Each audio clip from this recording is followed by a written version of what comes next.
नमस्कार, आप देख रहे हैं डेली 24 भारत। मैं हूं आपके साथ स्तुति झा। बुलेटिन की शुरुआत करते हैं। उत्तराखंड के मुख्यमंत्री पुष्कर सिंह धामी ने खटीमा में जीराम जी लाइब्रेरी का उद्घाटन किया।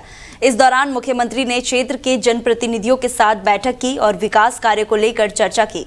कार्यक्रम के दौरान मुख्यमंत्री ने कहा कि शिक्षा और ज्ञान समाज की सबसे बड़ी ताकत है और लाइब्रेरी जैसी सुविधा युवाओं को आगे बढ़ने का अवसर देती है। उन्होंने कहा कि राज्य सरकार शिक्षा के क्षेत्र को मजबूत बनाने और युवाओं को बेहतर संसाधन उपलब्ध कराने के लिए लगातार काम कर रही है। उद्घाटन समारोह में बड़ी संख्या में स्थानीय लोग, छात्र और जनप्रतिनिधि मौजूद रहे। मुख्यमंत्री ने जनप्रतिनिधियों से क्षेत्र की समस्याओं और विकास योजनाओं पर भी चर्चा की तथा जनता से जुड़े मुद्दों पर प्राथमिकता के आधार पर हल करने का भरोसा दिलाया। कार्यक्रम के दौरान क्षेत्र में विकास, शिक्षा, युवाओं के भविष्य को लेकर कई अहम बिंदुओं पर विचार विमर्श किया गया। मुख्यमंत्री ने कहा कि उत्तराखंड में शिक्षा और आधुनिक सुविधाओं को बढ़ावा देने के लिए सरकार लगातार नई योजना पर काम कर रही है। तो वहीं देश भर में पड़ रही भीषण गर्मी के बीच उत्तराखंड की राजधानी देहरादून में पर्यटकों की भारी भीड़ देखने को मिल रही है। मैदानी इलाकों में बढ़ते तापमान से राहत पाने के लिए बड़ी संख्या में परिवार, छात्र और पड़ोसी राज्य से आए पर्यटक उत्तराखंड का रुख कर रहे हैं। देहरादून, मसूरी और आसपास के पर्यटकों स्थल पर इन दिनों जबरदस्त हलचल नजर आ रही है। होटल, रेस्टोरेंट और पर्यटन स्थलों पर पर्यटकों की भारी भीड़ लगातार बढ़ती जा रही है। कई पर्यटकों ने देहरादून को भीषण गर्मी से राहत देने वाला शहर बताया और कहा है कि यहाँ का मौसम मैदानी इलाकों की तुलना में काफी सुकून देने वाला है। हालांकि कुछ पर्यटकों का कहना है कि देहरादून में दिन के समय तापमान उनकी उम्मीद से ज्यादा गर्म महसूस हो रही है। इसके बावजूद लोगों में पहाड़ी क्षेत्रों की ओर घूमने का उत्साह कम नहीं हुआ। पर्यटक कारोबार से जुड़े लोगों का कहना है कि गर्मी बढ़ने के साथ ही पर्यटकों की संख्या में लगातार इजाफा हो रहा है, जिससे होटल और ट्रैवल कारोबारों को भी काफी फायदा मिल रहा है। प्रशासन भी बढ़ती भीड़ को देखते हुए यातायात और सुरक्षा व्यवस्था को लेकर अलर्ट मोड पर है। विशेषज्ञों का कहना है कि आने वाले दिनों में तापमान और बढ़ने के साथ साथ उत्तराखंड के पर्यटन स्थल पर पर्यटकों की संख्या में बढ़ोतरी और देखने को मिल सकती है। तो वहीं जनपद उधम सिंह नगर के खटीमा से, जहां खटीमा विधानसभा के नौगवा ठग्गू में कांग्रेस पार्टी द्वारा एक भव्य आदिवासी संवाद कार्यक्रम आयोजन किया गया। इस कार्यक्रम में भारी संख्या में आदिवासी समाज और स्थानीय लोगों का जनसैलाब उमड़ा, जिससे आगामी राजनीति समीकरणों को लेकर एक बड़ी एकजुटता का संदेश दिया गया। कार्यक्रम में राष्ट्रीय नेतृत्व से लेकर प्रदेश स्तर के तमाम बड़े कांग्रेसी दिग्गजों ने शिरकत की। नौगवा ठग्गू में जुटी भारी भीड़ से शॉट्स, पारंपरिक बाघ यंत्रों और महिलाओं से अतिथियों का स्वागत किया गया। विशाल जनसमूह को संबोधित करने के लिए मुख्य अतिथि के रूप में अखिल भारतीय आदिवासी कांग्रेस के राष्ट्रीय अध्यक्ष डॉक्टर विक्रांत भूरिया विशेष रूप से पहुंचे। मंच पर उनका और अन्य अतिथियों का आदिवासी समाज द्वारा जोरदार स्वागत किया गया। संवाद के दौरान क्षेत्र के लोकप्रिय विधायक भुवन चंद्र कापड़ी और नान कमता के विधायक गोपाल सिंह राणा ने स्थानीय मुद्दों पर प्रखरता से उठाया। ये मेरा आज देवभूमि उत्तराखंड में पहला दौरा है आदिवासी कांग्रेस के राष्ट्रीय अध्यक्ष बनने के बाद, और आज हम लोग यहाँ पर आए हैं। आज का उद्देश्य जो इस संवाद का था कि जो आदिवासियों की समस्या है, जो हमारे साथ हमारे प्रदेश कांग्रेस के अध्यक्ष भी मौजूद हैं, गणेश गोड़ियाल जी, साथ में हमारे भुवन खापरी जी भी हैं जो नेता प्रतिपक्ष हैं, हमारे आदिवासी कांग्रेस के प्रदेश अध्यक्ष गोपाल जी भी हैं, गोपाल राणा जी भी हैं। तो बात साफ है कि आज दिल्ली से यहाँ आया मैं और राहुल जी ने एक संदेश के साथ भेजा है। वो संदेश ये है कि आदिवासियों की लड़ाई जो हमेशा कांग्रेस पार्टी लड़ती आई है, और जब से भाजपा की सरकार आई है उनको जंगलों से भगाया जा रहा है, जंगल काटे जा रहे हैं, उनको जो पट्टे कांग्रेस के समय मिले थे वो पट्टे छीने जा रहे हैं। आज उनको लकड़ी तक काटने का अधिकार नहीं बचा है, जो घर बनाने के लिए, घर की मिट्टी के लिए जो लगती है। तो ये साफ है कि उनके साथ जबरदस्त अन्याय हो रहा है। रिश्ता है कांग्रेस का, आप लोगों से रिश्ता है, और वो क्या रिश्ता है? वो सामाजिक और राजनीतिक रिश्ता है। भाई गोपाल राणा जी अभी कह रहे थे यहाँ पर कि इस क्षेत्र में थारू बहुल इलाका है, कुछ भोक्सा जनजाति के भी लोग हैं, और इस क्षेत्र में कांग्रेस की सीट है। भाई गोपाल राणा जी कह रहे थे कि इसके बगल में खटीमा जो विधानसभा क्षेत्र है वहां पर आपकी संख्या काफी अच्छी संख्या में है, वहां भोल भाई कांग्रेस के विधायक हैं। इसके अलावा भाजपा से आपने जिक्र किया, बद्रीनाथ का आपने जिक्र किया, आपने चक्रवाता जिक्र किया, आपने धनसुरा का जिक्र किया, और कहने का तात्पर्य यह है कि जहां जहां आदिवासी बहुलता है वहां वहां कांग्रेस के विधायक बने। ये आज का कार्यक्रम नानगवादा विधानसभा के नौवा टक्कू गांव में आज किया गया था, और इस कार्यक्रम का जो नाम था वो था हमारा आदिवासी संवाद। आदिवासी संवाद का मतलब है कि जो लोग सदियों से जल, जमीन और जंगल की लड़ाई लड़ते हुए जो लोग आए हैं, उनके अधिकारों के बारे में मंथन करना था। और इसके लिए जो हमारे जो शीर्ष नेतृत्व है हमारे आदिवासी कांग्रेस का, डॉक्टर विक्रांत भूरिया जी हमारे यहाँ पर पधारे थे, उन्होंने हमारा आज मार्गदर्शन किया है।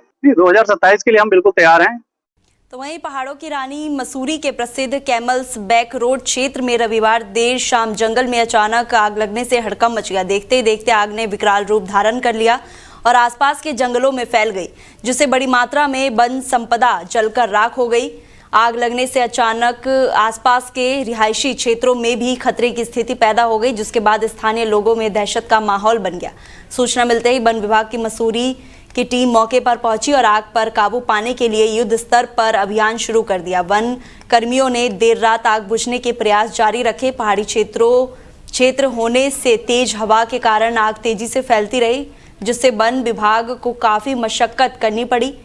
मसूरी वन विभाग के डीएफओ अमित कुंवर ने बताया कि सूचना मिलते ही वन विभाग की टीम तत्काल मौके पर पहुंच गई और आग को नियंत्रण करने का प्रयास किया गया। उन्होंने आशंका जताई कि कुछ असामाजिक तत्व जानबूझकर जंगलों में आग लगाने का काम कर रहे हैं।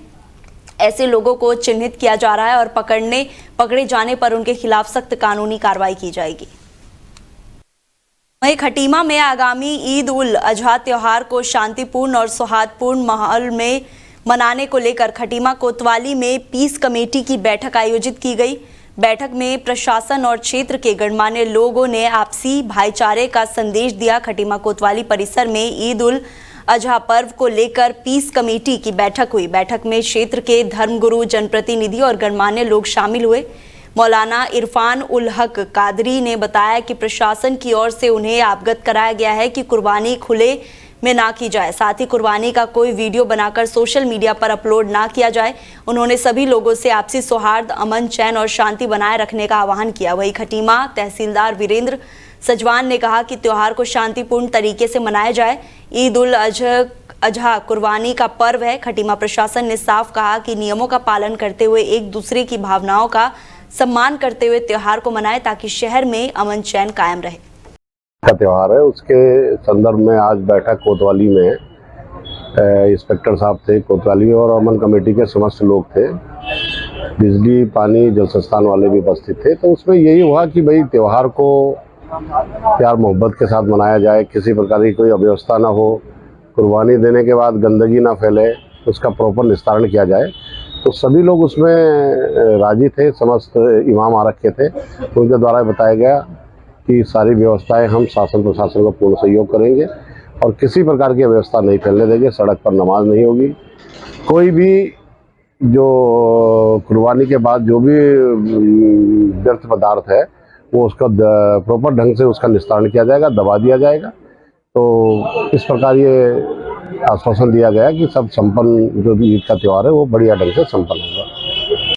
का त्यौहार है उसके हरिद्वार जिलाधिकारी मयूर दीक्षित की पत्नी और प्रज्ञा फाउंडेशन की संस्थापक प्रज्ञा दीक्षित ने समाज के बीच एक बार फिर जागरूकता और सेवा की मिसाल पेश की। हरिद्वार के रावली महदूद ग्राम पंचायत पहुंची प्रज्ञा दीक्षित ने सैकड़ों महिलाओं और युवकों को स्वास्थ्य, स्वच्छता और मानसिक धर्म के दौरान अपनाई जाने वाली जरूरी सावधानियों के प्रति जागरूक किया। कार्यक्रम के दौरान महिलाओं को सैनिटरी नैपकिन भी वितरित किए गए और उन्हें स्वच्छता से जुड़े महत्वपूर्ण पहलुओं का विस्तार से जानकारी दी गई। कार्यक्रम के दौरान बड़ी संख्या में स्थानीय महिलाएं मौजूद रहीं। महिलाओं ने भी इस पहल की सराहना करते हुए कहा कि गाँव स्तर पर इस तरह की जागरूकता अभियान बेहद जरूरी है, जिससे महिलाओं को स्वास्थ्य और स्वच्छता से जुड़े सही जानकारी मिल सके। हम प्रज्ञा फाउंडेशन के नाम से मैं एनजीओ चलाती हूँ और उसमें हम मेंस्ट्रुअल वेस्ट मैनेजमेंट और माहवारी से जुड़े और भी जो दिक्कतें हैं उस पर बात करते हैं। तो हरिद्वार में जो ये वेस्ट है और आजकल सफाई अभियान चल रहा है, तो उसके तहत ही मैंने आज यहाँ सेग्रीगेशन पे सबको जागरूकता प्रदान की और जो रेड वेस्ट है उसके बारे में बताया कि जो मेंस्ट्रुअल वेस्ट है ये रेड वेस्ट की श्रेणी में आता है और उसे अस्पताल के कूड़े की तरह ट्रीट किया जाए। तो महिलाओं को घर से ही सेग्रीगेशन करने की। तो वहीं गंगा दशहरा के पावन अवसर पर हरिद्वार में आस्था का विशाल जन सैलाब उमड़ पड़ा। अब तक करीब 45 लाख श्रद्धालु पवित्र गंगा में स्नान कर पुण्य लाभ अर्जित कर चुके हैं। देर रात तक हर की पौड़ी समेत तमाम प्रमुख घाटों पर श्रद्धालुओं की भारी भीड़ देखने को मिली और पूरा गंगा तट जयकारों से गूंज उठा। दिल्ली, उत्तर प्रदेश, हरियाणा, पंजाब, राजस्थान सहित राज्यों से बड़ी संख्या में श्रद्धालु हरिद्वार पहुंचे। श्रद्धालुओं की भारी आमद के चलते पूरा मेला क्षेत्र खचाखच भरा नजर आया। मुख्य बाजारों और चौक चौराहों और स्नान घाटों पर दिन भर लोगों की आवाजाही बनी रही। श्रद्धालुओं की सुरक्षा और भीड़ नियंत्रण को लेकर प्रशासन पूरी तरह अलर्ट मोड पर नजर आया। पुलिस प्रशासन ने पूरे शहर में सुरक्षा के कड़े इंतजाम किए। संवेदनशील इलाकों में प्रमुख स्नान घाटों पर अतिरिक्त पुलिस बल तैनात किया गया। भीड़ की निगरानी के लिए ड्रोन कैमरों से लगातार मॉनिटरिंग की जा रही है। प्रशासन द्वारा मीडिया के साथ साझा की गई ड्रोन तस्वीरों में हरिद्वार की सड़कों और घाटों पर श्रद्धालुओं का विशाल जन समूह साफ दिखाई दे रहा है। गंगा दशहरा स्नान पर्व को शांतिपूर्ण और व्यवस्थित ढंग से संपन्न कराने के लिए पीएसी, एसडीआरएफ और प्रशासनिक टीमें लगातार मैदान में डटी हुई है। अधिकारियों के मुताबिक श्रद्धालुओं की सुविधा, सुरक्षा और यातायात व्यवस्था को सुचारू बनाए रखने के लिए सभी जरूरी कदम उठाए गए हैं। तो वहीं जैसे जैसे 2027 उत्तराखंड विधानसभा चुनाव नजदीक आता जा रहा है, वैसे वैसे सभी पार्टी के नेता अपनी तैयारी जोरों शोरों से कर रहे हैं। इसी के चलते आज उत्तराखंड बीजेपी के प्रदेश महामंत्री गुंजन सुखीजा ने एक प्रेस कॉन्फ्रेंस करते हुए कहा कि उत्तराखंड के मुख्यमंत्री धाकड़ धामी ने प्रदेश के साथ साथ गदरपुर विधानसभा में कई सारे विकास किए हैं। साथ ही आने वाले 2027 विधानसभा चुनाव में भी बहुमत के साथ फिर से लगातार तीसरी बार बीजेपी सरकार बनाने वाली है, क्योंकि उत्तराखंड के मुख्यमंत्री पुष्कर सिंह धामी ने कई विकास कार्यों के साथ साथ युवाओं को 32,000 सरकारी नौकरियां देकर इतिहास रच दिया है और कहा है कि कई लोग परीक्षा में नकल देकर होनहार बच्चों का भविष्य खाते जा रहे थे। उनको जेल में डालकर सशक्त नकल विरोधी कानून बनाया और साथ ही बहनें पहले घरों तक सीमित थी, अपनी अमन की सीमित थी। आज वो बहनों अपने घर से निकलकर अपनी योग्यता के आधार पर समूह के माध्यम से स्वयं का रोजगार लखपति बन रहे हैं और ऐसे कई सारे काम कर चुके हैं कि काम करके मुख्यमंत्री पुष्कर सिंह धामी ने साबित किया है कि उनके बेहतर मुख्यमंत्री उत्तराखंड में कोई नहीं हो सकता। 2027 लगातार तीसरी बार प्रदेश के यशस्वी मुख्यमंत्री पुष्कर सिंह धामी जी के नेतृत्व में हमारी सरकार यहाँ बनने जा रही है। हमारी सरकार जो जनता की सरकार है और हमारे मुख्यमंत्री पुष्कर सिंह धामी जी जो एक सेवक के रूप में लगातार कार्य करते हुए यहाँ इस प्रदेश में विकास की गंगा को बहाने का काम कर रहे हैं। चाहे हम बात करें युवाओं की, 32,000 सरकारी नौकरियां यहाँ के युवाओं को, उन योग्य युवाओं को जो कहीं ना कहीं उन लोगों की भीड़ चढ़ जाते थे जो नकल माफिया थे, जो पैसे लेकर कहीं ना कहीं योग्य बच्चों के भविष्य को खराब करने का काम करते थे। लेकिन उन नकल माफियाओं को जेल में डालकर इस देश का सबसे सख्त नकल विरोधी कानून इस प्रदेश में लागू कर उन योग्य युवाओं के भविष्य को संवारने का काम इस प्रदेश के अंदर 32,000 सरकारी नौकरियां जो इस उत्तराखंड में निर्माण के बाद एक रिकॉर्ड है। पिछले पूरे 5 वर्षों में 32,000 सरकारी नौकरी और उससे पहले उत्तराखंड के निर्माण के बाद लगभग 12-13 हजार सरकारी नौकरियां, यानी एक बहुत बड़ा अंतर वहीं उत्तराखंड में फॉरेस्ट फायर सीजन के दौरान वनाग्नि की घटनाओं में लगातार बढ़ोतरी दर्ज की जा रही है। 15 फरवरी से अब तक प्रदेश में कुल 309 वनाग्नि की घटनाएं सामने आ चुकी है, जिसमें करीब 257 हेक्टेयर वन क्षेत्र प्रभावित हुआ है। सबसे अधिक घटनाएं गढ़वाल क्षेत्र में दर्ज की गई है, जहां 227 मामलों की पुष्टि हुई है, जबकि कुमाऊं क्षेत्र में अब तक 50 घटनाएं सामने आई है। वनाग्नि की स्थिति में एक व्यक्ति की मौत भी हो चुकी है। वन विभाग की ओर से आग पर नियंत्रण के लिए वन कर्मियों को फायर सेफ्टी की किट उपलब्ध कराई गई है और प्रदेश में करीब 4500 कर्मियों को ये टिकट वितरित की गई है। तो वहीं देहरादून में मुख्य निर्वाचित आयुक्त ज्ञानेश कुमार ने आगामी एसआईआर को लेकर समीक्षा बैठक की है।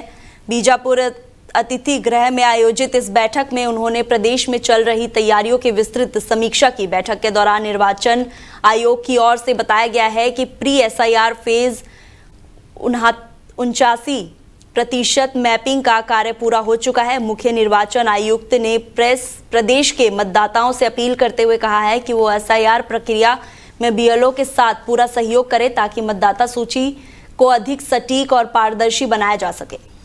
तो वहीं देहरादून में मोदी सरकार के 12 वर्ष पूरे होने पर के उपलक्ष्य में भारतीय जनता पार्टी ने कई कार्यक्रमों की रूपरेखा तैयार की है। प्रदेश भर में विभिन्न जनसंपर्क और जन जागरूकता कार्यक्रम आयोजित किए जाएंगे। इस दौरान एक पेड़ मां के नाम अभियान को फिर से शुरू किया जाएगा, जो 25 जून तक लगातार चलेगा। इसके साथ ही स्वच्छता अभियान को भी व्यापक स्तर पर चलाने की योजना है।